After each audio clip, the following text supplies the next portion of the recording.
Seja muito bem-vindo ao vídeo de hoje, que é eu vou publicar um livro e agora o que eu faço? Eu vou hoje usar um exemplo, eu vou usar a Mariazinha, grande novidade, para contar para vocês uma história onde a Mariazinha ela conseguiu ser aceita em uma editora e ela vai ter uma grande participação no processo editorial, ou seja, ela vai ajudar durante o processo editorial a aprovar as coisas e a fazer o livro ficar pronto. Então vocês vão se aventurar comigo na história da Mariazinha, enquanto eu vou ensinar vocês com isso o que vocês vão fazer quando forem de fato publicar um livro em uma editora ou de forma independente, para que você evite dor de cabeça. E é muito importante que você assista todo o vídeo, porque eu vou falar sobre capa, revisão, diagramação, briefing, conversa com o editor, sinopse, impressão, pré-venda, tudo que você tem que saber em só 15 minutinhos. Não sei quanto tempo deu o vídeo, mas se tudo der certo, 15 minutinhos. Primeira parte é quando você é aceito, e aí normalmente rola uma puta espera, porque enquanto você tá ali achando que o teu livro do nada vai começar a chegar tudo em você, na verdade a equipe da tua editora ou a tua equipe vai começar a trabalhar nele agora. Então você vai ter um baita tempo de espera. Aproveita esse tempo, que vai durar 2, 3 ou até 4 meses, para você aprender mais sobre um plano de marketing, um plano de lançamento para o teu livro. Desenvolve um plano de pré-venda, de lançamento, de carreira ali dos primeiros 6 meses, para que você consiga executar quando o teu livro estiver concluído, lá na frente. Use esse tempo que você não está fazendo nada para isso. E lembra, você não é especial, você não é a última bolachinha do pacote, provavelmente você é um escritor brasileiro como milhares, não são centenas, são milhares ou dezenas de milhares que tem no Brasil e que publicam livros todos os anos. Então você está numa corrida e para você sair na frente, preparação é um grande diferencial. Na minha experiência como publisher de autores brasileiros, 90% dos autores não se preparam. Então se você se preparar, você já vai estar muito na frente. A segunda etapa do seu processo é quando você vai ajudar a equipe a desenvolver o seu livro. Então a maioria das editoras legais que te colocam com acesso vão te dar um briefing, um lugar onde você pode sugerir uma sinopse, uma biografia para você, textos para as orelhas e também como você quer que o livro pareça, e às vezes até algumas sugestões para o revisor, diagramador, capista, editor. Normalmente vai ser o teu editor, o teu publisher ou até um membro da produção que vai entrar e vai analisar esse material e te fazer proposições. Se esforça ao máximo para entregar o melhor resultado possível nesses textos e lembra que você não tem que ser conceitual, você tem que vender nesses textos. A sinopse, ela vende o teu livro. O texto da primeira orelha depende muito o que é, mas ele vai vender o livro. E a sua biografia vai também vender o livro, porque vai convencer a pessoa que esse livro foi escrito por uma pessoa legal, bacana, que às vezes tem alguma coisa a ver com ele. E aí ele vai comprar o livro às vezes porque você gosta de gato e ele também gosta. Já aconteceu comigo. E com certeza acredite no seu editor nessa etapa, tá? Muitos editores, inclusive eu, eles vão te sugerir alterações na tua sinopse, na tua biografia. Normalmente são coisas pequenas, mas às vezes são muito grandes.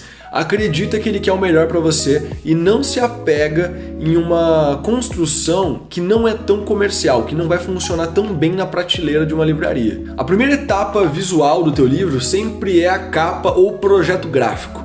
Aqui na Flive pelo menos é a capa, então eu vou começar por aí. Na capa, você primeiro tem que lembrar mais uma vez que o teu livro ele tem que ser vendido, as pessoas vão comprar ele. Então, deixa um pouco de lado o que você quer passar na capa, o conceito, aqueles elementos de easter egg e foca que você tem que vender esse negócio. Lembra do A Arte de Ligar o Foda-se, é uma capa super simples, mas que vende muito bem o livro, porque o livro é baseado num título. Ele só vende porque ele tem um título muito chamativo, que foi inclusive copiado por uma galera.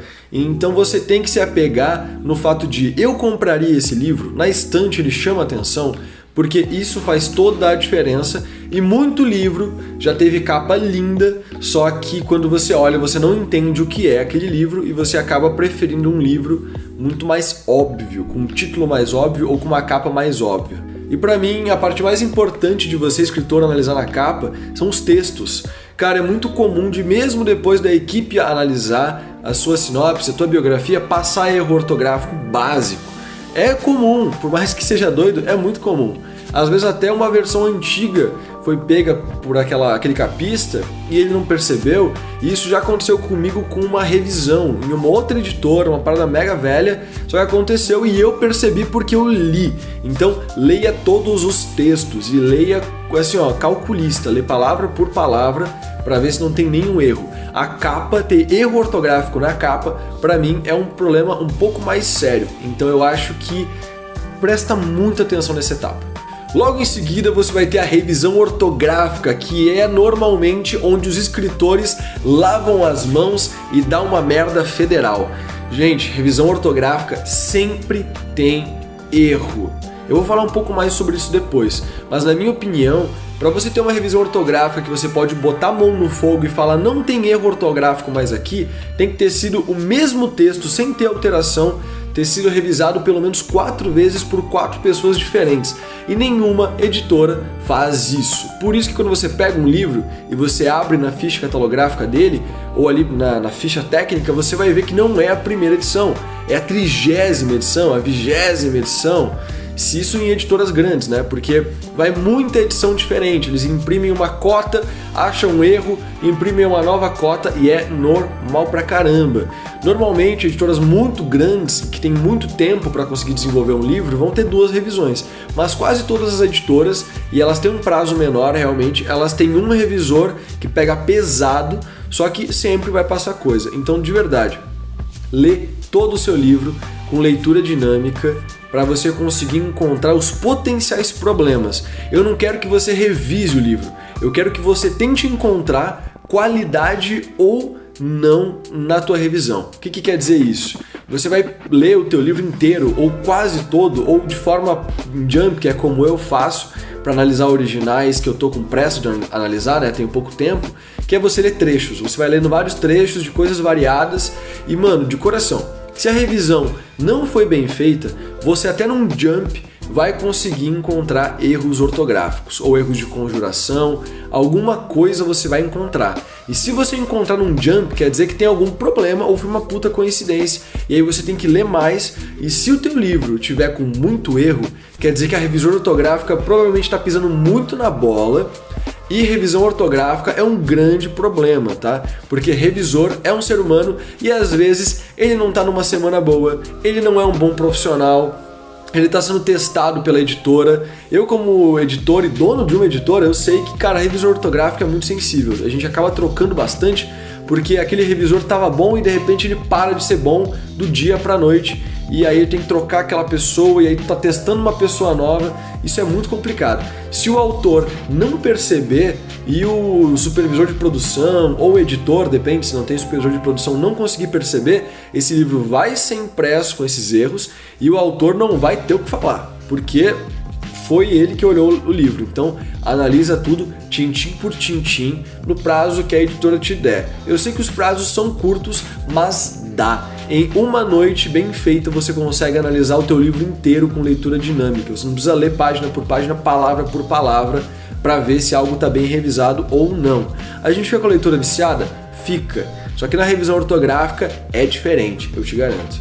Vamos falar sobre diagramação. A diagramação não é hora para você mexer no texto. Se você não mexeu no texto quando estava o livro na revisão ortográfica, agora desencana.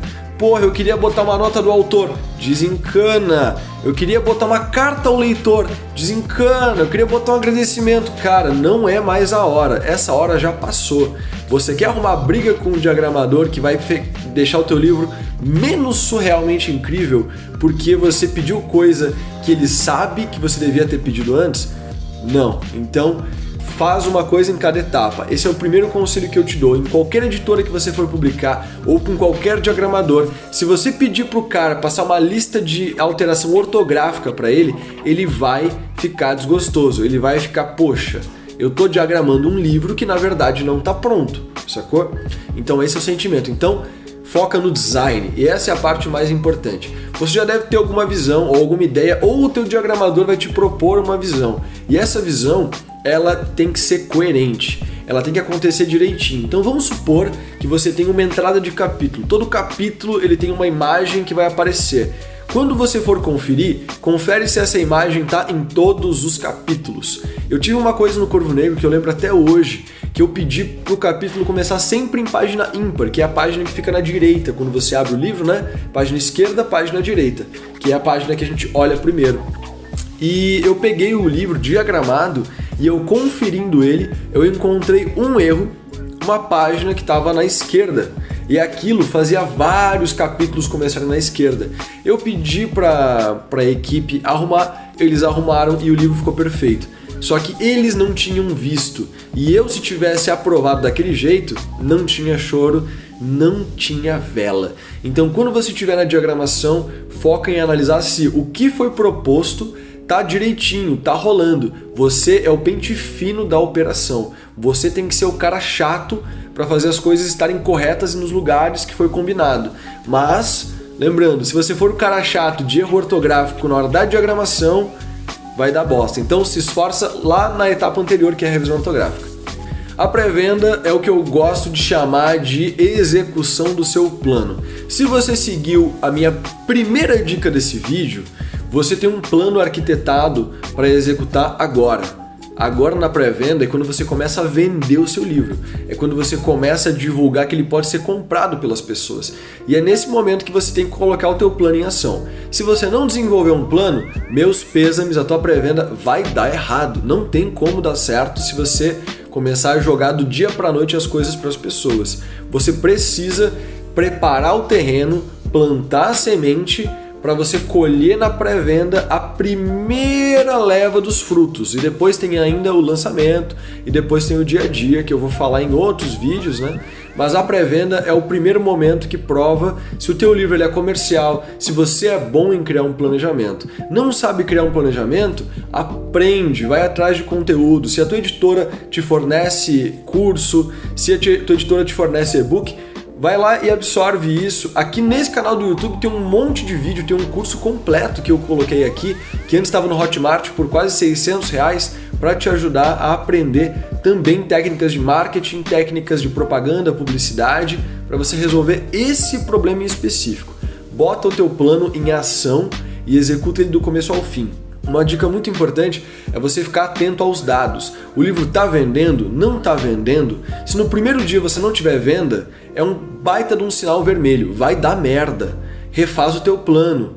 Ou coloque em ação tudo que você puder. Aumenta a carga.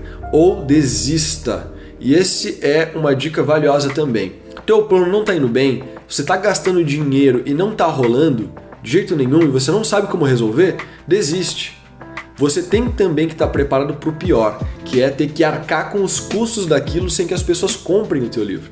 Então às vezes é hora de você virar para o teu editor, para a tua editora ou para a tua equipe, né? Que no caso você como independente não vai precisar virar para ninguém, você é você, e fala, olha, parei de divulgar, parei de gastar dinheiro, eu vou executar aqui, vou fazer esse livro ficar impresso e eu vou tentar fazer o dinheiro voltar no lançamento ou nos meus primeiros 3 meses, 6 meses de livro publicado.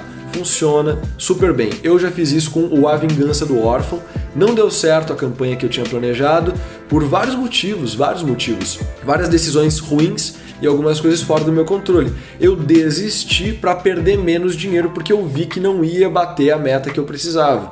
Desisti, lancei o livro, 3 meses depois, recuperei o meu dinheiro porque eu botei em prática o restante das coisas que eu tinha planejado antes. A última parte da sua experiência enquanto você publica um livro é a impressão. E a impressão tem poucas dicas. A primeira e a mais importante é: o que você vê na tela do seu computador ou do seu celular não é o que vai ser impresso, porque as cores mudam. O preto fica cinza, ou ele fica preto brilhante, ou ele fica desbotado de um jeito estranho. O dourado vira amarelo, o vermelho vira um vermelho sem tanta vida. Aquilo que está brilhando fica fosco, porque livro é fosco. Livro brilho, eu acho uma pouca vergonha, um mau gosto. Livro é fosco, a menos que seja criado para ser brilho. Então quando você vê o seu livro pela primeira vez, lembra disso. Isso está impresso. O digital é outra história. As cores do impresso são essas. Não gostou? Fala com o teu capista e fala: olha cara, eu não gostei das cores do impresso. Vamos melhorar as cores em tal sentido. Não é erro dele. Não é erro dele, porque se você quisesse ver as cores, você tinha que ter testado aquilo numa impressão. E a tua editora, ela sabe como vai ficar no final. E ela tá achando bom daquele jeito. Então, se você discorda quando você recebe o livro, você tem que partir para uma alteração daquilo. Então, é uma nova etapa no seu caminho para uma próxima edição do teu livro. Viu só? É por isso que existem novas edições, para corrigir coisas que acontecem. E aí, você vai ver ali um risquinho na capa, sabe, alguma coisa que bateu ali, uma marca de caneta. Velho, eu recebi um livro uma vez com um risco de caneta na lombada. Eu falei, como que isso aconteceu? E o pior é que isso sempre acontece. Eu tenho uma tiragem de O Corvo Negro capa dura que eu fiz, que ficou terrível, sabe? O acabamento ficou muito ruim, muito ruim. Se você ligar para tua gráfica, eles vão dizer que eles não podem fazer nada. Que pena! Mas o livro ele continua sendo viável. Isso tudo você tem que relevar, porque isso não vai impactar tanto na sua credibilidade, na sua venda. Diferente de erros gravíssimos, como por exemplo o livro está com um problema no miolo, uma página está grudada em outra. Isso é absurdo.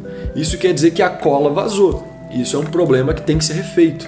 Então isso você manda de volta. O livro está costurado ou colado, mas está soltando as páginas, a capa. É um erro gravíssimo. A capa teve a cola colocada ali e aí ela ficou com uma lomba, sabe? Várias lombas. Erro gravíssimo. A impressão tá com corte. Ela tá, em vez de preto, tem umas áreas em branco, que foi um claro erro de gráfica, um erro de impressão. Erro gravíssimo. Então esse tipo de coisa que inviabiliza um livro, que se você pega na mão você fala, caralho, esse livro aqui não tem o que fazer. Isso você tem que sim ir atrás de resolver. Agora, se é um riscado, uma marca de, sabe, de golpe, alguma coisa assim, aí, velho, é ossos do ofício, é transportadora, é estoque de gráfica, é estoque, o seu estoque mesmo também vai fazer isso, o correio faz isso. Agora, o que não rola é risco de caneta na lombada, isso aí é surreal. Mas se você tem 100 livros e acontece com 1 ou 2, infelizmente você aceita e você faz sorteio ou doa aquele livro, ou fica pra você. Eu fiquei pra mim, por exemplo, esse de risco de caneta. Agora vamos para algumas considerações finais que englobam o todo e o nada ao mesmo tempo. O primeiro é: erros acontecem. Em todas as etapas. Eu te falei para tomar cuidado em tudo, só que não tem como você vai deixar passar alguma coisa. Ou a tua editora vai deixar passar alguma coisa e você também vai deixar e vai aprovar. Não adianta nada você virar para a editora, descer a lenha, soltar os cachorros se você assinou embaixo do negócio, porque eles também não queriam que tivesse com erro. Só que se você tem uma editora ou uma equipe, eles são teus parceiros, eles não são teus funcionários. Apesar de você às vezes poder pagar para a galera fazer, tipo uma editora Viseu, uma School, por exemplo, que você só paga e acontece, você continua não sendo um consumidor deles. A menos que você tenha um contrato de prestação de serviço, você continua sendo um autor parceiro daquela casa. E você precisa chegar neles e falar, olha, tem erro, os erros são bastantes, tá aqui a lista que eu encontrei, que a gente encontrou, e isso mostra que a revisão não tá legal. Ou tá aqui o erro de diagramação, tá aqui o erro de capa. E eles vão consertar isso, dependendo da gravidade, eles vão consertar imediatamente ou numa nova edição. E é assim que funciona. Erros acontecem sempre e não é uma questão de você ignorar eles, é uma questão de você aprender com eles para melhorar a próxima edição do teu livro, que provavelmente não tem uma tiragem tão grande, então não é um grande problema. Se você imprimisse 50 mil exemplares, aí eu diria que temos um problema um pouco mais sério. Mas se você imprimiu 100, 200, até 1000 exemplares, não é um grande problema. O Corvo Negro, 1000 exemplares, primeiro que eu fiz, tinha muito erro ortográfico e deu tudo certo. O sucesso, ele não é algo que acontece do dia para a noite e ele não é representado pela sua pré-venda ou pelo seu lançamento, mas sim por vários sucessinhos que você vai acumulando. E aqui eu vou juntar duas considerações em uma, que é você tem que continuar aprendendo mais e trabalhando diariamente. Todo dia você tem que fazer alguma coisa que vai estar ligada com o teu livro ser conhecido por mais pessoas. A editora, se você tiver uma, ou assessoria, ou agência de publicidade que você contratou, ou é parceiro, ela vai trabalhar para fazer isso. Só que você também tem que fazer, porque afinal de contas, assim você aumenta o potencial de conversão do teu livro. Loucura, né? Mas é verdade. Então você tem que trabalhar e continuar aprendendo como fazer isso melhor. Se você tem uma equipe ao teu lado, aprende com eles também. Eles têm muito para te ensinar e eles não vão se importar de te ensinar, contanto que você não seja chato. Também tem gente que é chata, que não é que você pergunta demais, é que as coisas que você pergunta e a forma como você pergunta incomoda as pessoas. Então também tem que dar tem que ter uma autocrítica de como você faz esse tipo de coisa. Esse vídeo vai ficando por aqui, mas eu espero que você tenha curtido a história da Mariazinha, que eu usei só lá no começo e depois eu transformei em qualquer outra coisa, né? Putz, a Mariazinha nem foi usada. Eu vou usar no próximo vídeo para compensar isso. Espero que você tenha absorvido o que eu falei e usa de verdade. Isso aqui são dicas e leis práticas para você utilizar no seu dia a dia. Rapidão, esse vídeo deve ter 15 ou 20 minutos. Me desculpa, eu menti no começo que ia ter 10 ou 15, mas com certeza tudo é útil. E lembra de criar e publicar os seus livros com a mente tranquila, para você deitar a cabecinha no travesseiro de noite e dormir sossegado, mesmo sabendo que vai ter alguns erros, mas depois você pode resolver.